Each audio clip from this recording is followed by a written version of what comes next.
Up. Up a little bit. Right there. Well, here we are. Another Alligator podcast. Tiny bit up. Right now got a friend of mine who's gonna come on. This is my golf program. But right now, here's what I'm gonna do for you. Johnny Cash recorded this song in the late 60s, I guess it was. A few months after he recorded the song, a rhythm and blues artist named Ray Charles recorded the same song. He didn't know Johnny had recorded it. Unfortunately, both of the songs hit the radio airwaves at the same time. And as talented as Johnny Cash was, let's face it, he couldn't compete with Ray Charles. Johnny's version went right down the tubes, and Ray Charles had one of the biggest hits of his career. I'm going to do the Johnny Cash version.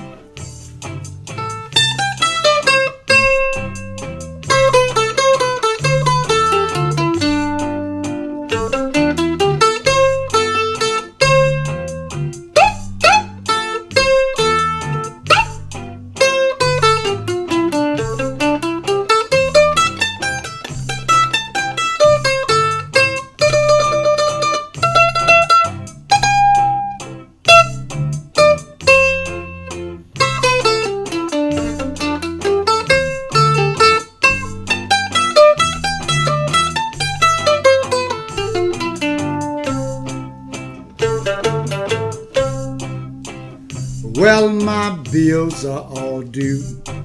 The baby needs shoes, and I'm busted.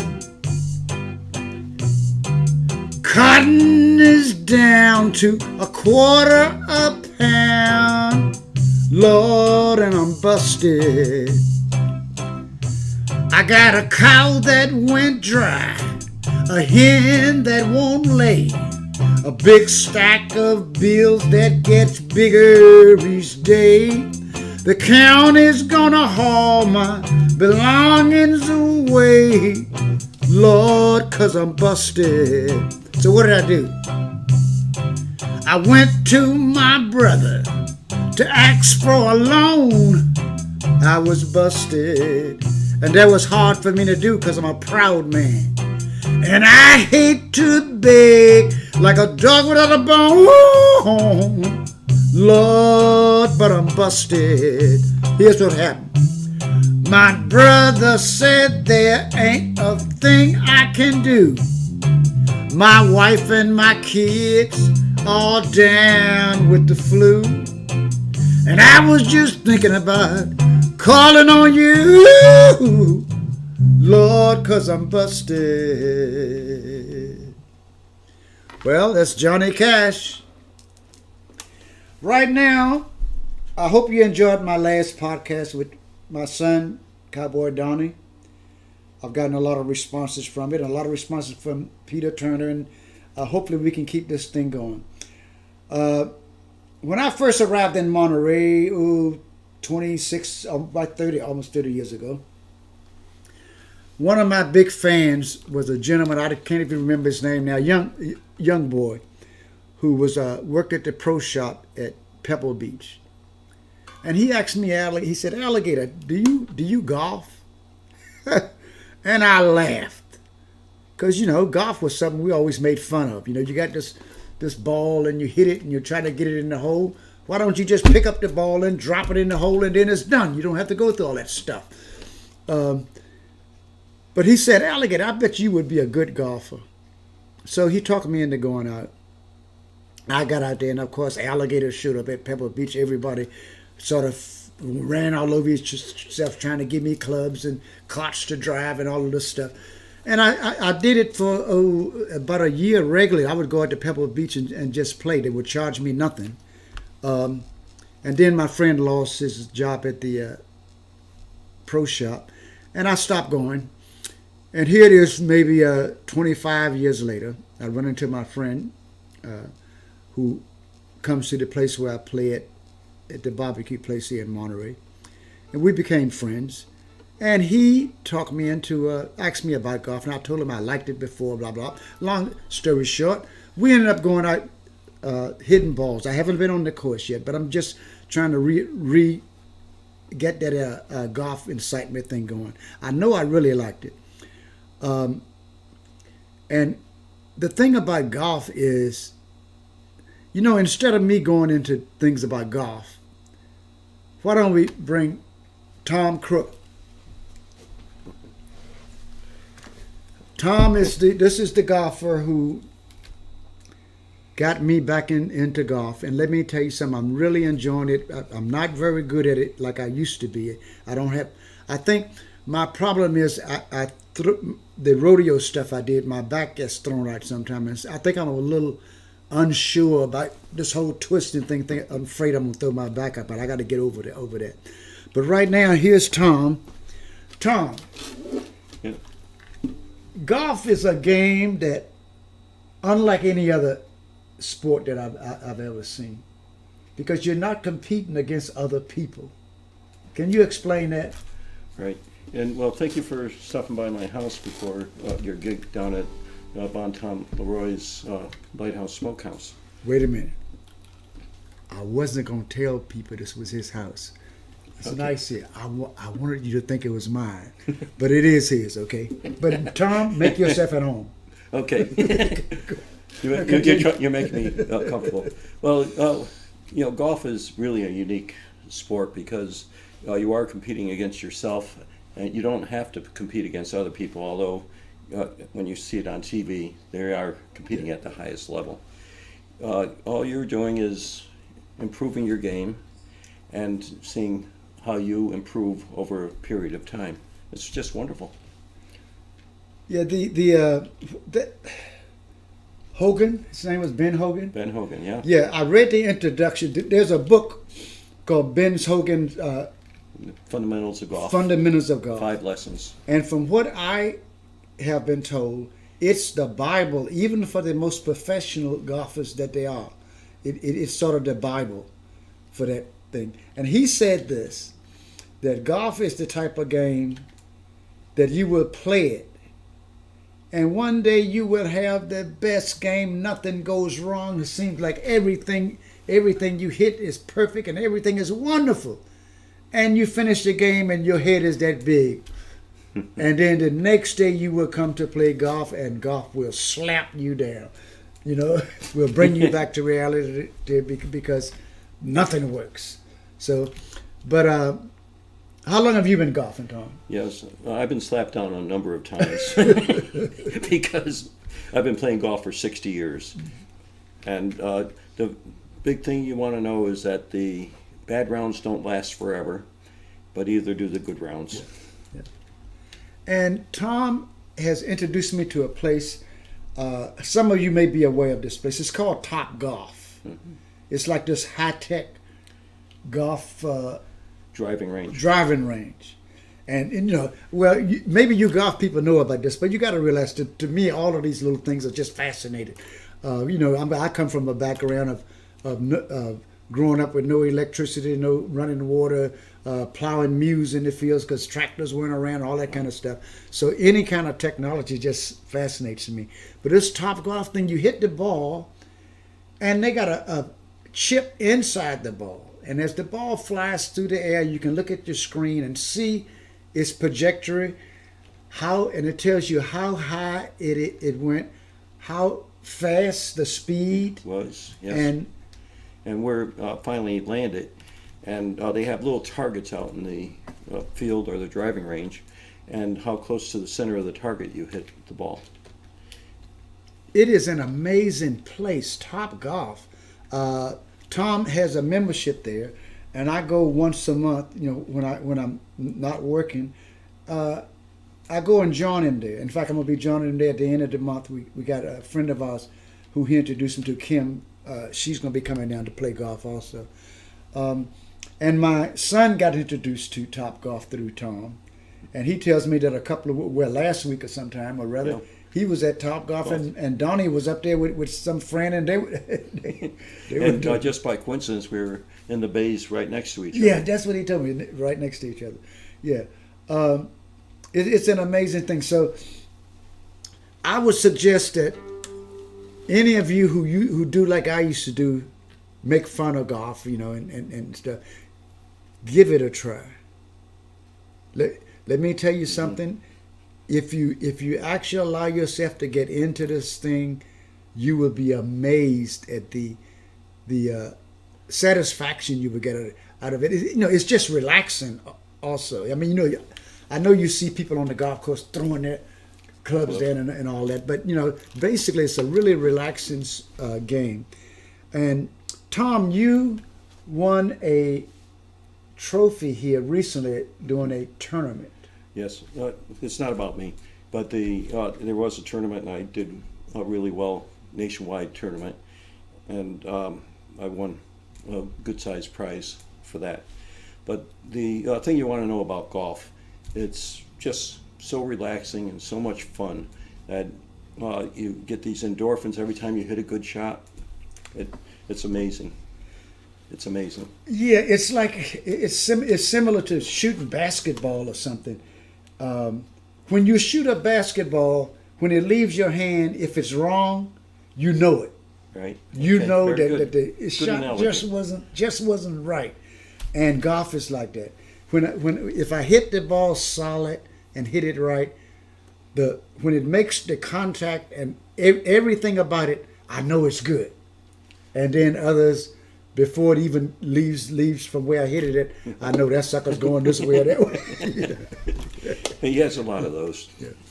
And there's so much to learn about how to twist your body to send the ball in the direction you want to go, and all of these things. And having Tom as a mentor for this, it's great because the guy has patience. The guy has patience. I wouldn't have, if I was doing something like that and I had an idiot like me, I don't think I wouldn't have very much patience with it. Yeah. But Tom has patience. See, what you have to remember about golf too, it's the friendships that you have, and it's the people that you're with. I have a picture here of some friends that I've played golf with over the years, and that's what golf is about. It's about being with people and enjoying yourself with them, and if you can help them out, do a little better, all the better. I'm looking forward to getting good enough where we can go out and do an actual game, on the course. But I'm a long way from that right now. It was a lot easier when I started when I was younger because I was so enthusiastic about it and all this. And now I've gotten my rodeo injuries are starting to show up. Mm-hmm. When I was young, I'd be laying in the arena, and some old cowboy would come over and look at me and say, "Alligator, you better go to the doctor and have that checked out." I'm a cowboy. I get up, I dust my head off, I wave, no, I'm fine. And I hobble off, I'm hurting like hell. And I wish I had listened to those old men then, because now it's just starting to show up if I had listened to them. But golf, I can't say enough about it, and I'm looking forward to my next trip out to Top Golf myself. Is there any advice you could give young people who come up who wants to get into golf? Boy, that's hard. I take it up at an earlier age. Oh yeah. Okay. But remember, when you're on a golf course, always smell the roses. There's so much beautiful scenery and wildlife on the golf course. Here's another picture I have up here, and that's a picture of Pasatiempo. And you can see how beautiful that is. So don't worry about what you do. Just look at your surroundings, and you're going to have a wonderful time. When I was playing Pebble Beach, some of my friends who didn't play golf, they used to say, "Alligator, what is it like being out on Pebble Beach playing golf?" And I said, "Well, the one thing I found I love about Pebble Beach is this: you have to concentrate on your game because it's just so beautiful out there. It's easy to just be in awe of where you actually are at and playing." Now, the one thing I did in Pebble Beach once, I'm sure other people have done it. I hit a ball and cold cocked a seagull. knocked the seagull out. I mean, I hit the ball. I guess he was landing on the field or something. And I hit the ball, cocked him upside the head, and he's laid out. So it's like Most people don't admit that. so. Anyway, The Audubon Society would be after you. yeah, I'm telling you. So anyway, it's wonderful to spend this little time with you. I hope some of my audience will. If you don't already play golf, well, think about it. Take Alligator's advice. Go out and try it. It will grow on you. I tell you that. It will grow on you. In fact, we was out at the driving range in Monterey. Bayonet? Right. No, actually, Monterey Pines. Monterey Pines. And I walked up and a gentleman saw me who hadn't seen me in many years. And he turned and he goes, "Aren't you Alligator?" He said, "I saw the cowboy hat and the shirt." I said, "That's got to be Alligator." And anyway, he told me, he says, "Oh boy, you watch out." He said, "If you get into this golf thing," he says, "it will take you over." Yep, and it has. Yeah. With Yes, me. yes. So anyway, I'm going to let Tom go here. I wish we could go further into this, but I guess we've pretty much covered it. Sure. You have to actually play this game. My son loves it, and everybody who used to be like me, and I know many people like that, who used to make fun of golf. I used to listen to Bill Cosby's comedy thing about golf, He says, I buy a $2,000 TV, and I'm looking at nothing but blue sky. This guy's following this ball, I'm looking at nothing but blue sky. But try golf, because trust me, it is a really, really cool game. Okay? So Tom, thank you, my friend. And Top Golf is a good way to get started. And Top Golf is a good way to get started. Go to your website and check out Top Golf. I can't say enough about them. I think they're nationwide. Mm-hmm. And the one we go to is in San Jose. And every time I go to, it's wonderful. You can not only, you got your own little booth there, where you can have guests and stuff. And they bring you food.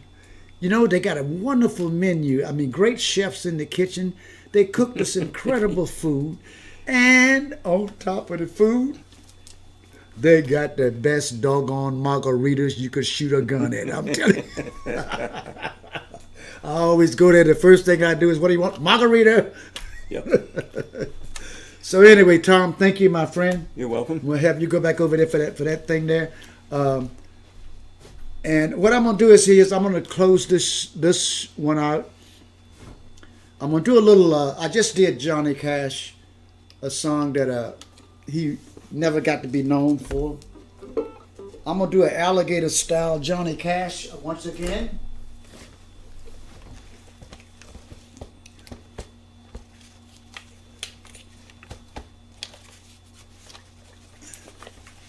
Okay. Bring it up. No, it's not on. Okay. Yeah, I know. Up a little bit.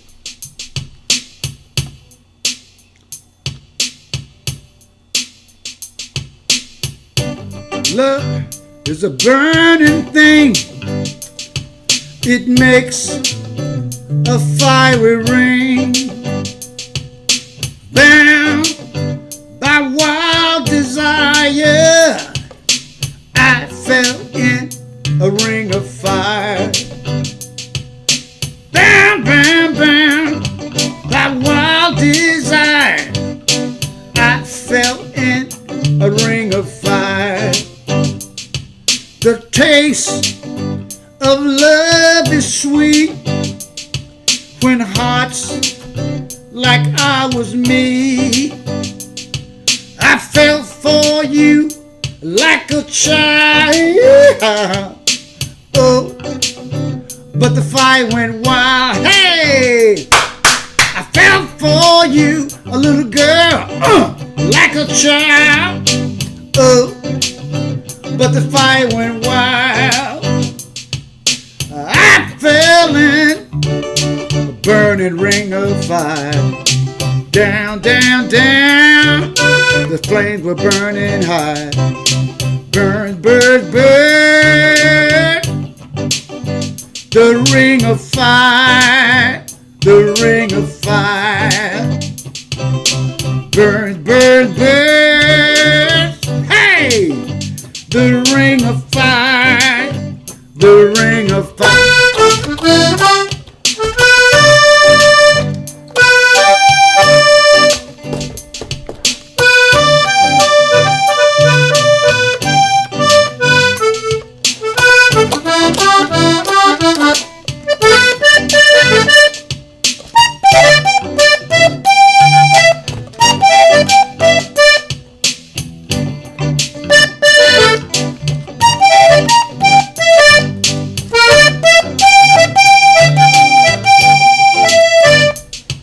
The taste of love is sweet when hearts like ours meet. One more time. I fell for you like a child. Oh, but the fire went wild. I said I fell for you, a little girl, like a child. Oh, but the fire went wild. Listen, I hope you've enjoyed another podcast from me. We're keeping them light. The next one, I'm bringing back Cowboy Don and my son. We're going to discuss something that's very close to both of us. I love my flag is what it's going to be called. We're going to discuss the American flag and how some people see it as a symbol of oppression. I'm not buying that. It's a symbol of freedom. And we need to respect the flag. We need to love the flag and make that flag what it was originally intended to do, as the Constitution was, and all of that. We haven't lived up to our true potential here in America, but we're still better than any other country on the face of the earth. So we're going to discuss the flag and why some people feel it's not something to be proud of. And when I finish with my show, anybody who listens to it, I'll give you many reasons to be proud of the American flag. I'm not in favor of people who burn the flag. It irritates the hell out of me, but I'll tell you what, I will never try to stop them from doing it because I live in America. And I'm proud that they have the right to do that. Okay, so anyway, we'll save this for next time. I'd like to say happy trails. This is Alligator. They call me the crazy cowboy. I have no idea why. I will see you soon. Those of you who are out tonight, this is Saturday night, come down to Elroy's Bonton Lighthouse Smokehouse on Lighthouse Avenue in Monterey. I'm there tonight. I'm going to be playing my fiddle, doing country music and the Zydeco, the Cajun, the blues and the reggae and just anything I want to do. It's going to be a party Alligator style. So once again, happy trails to you till we meet again.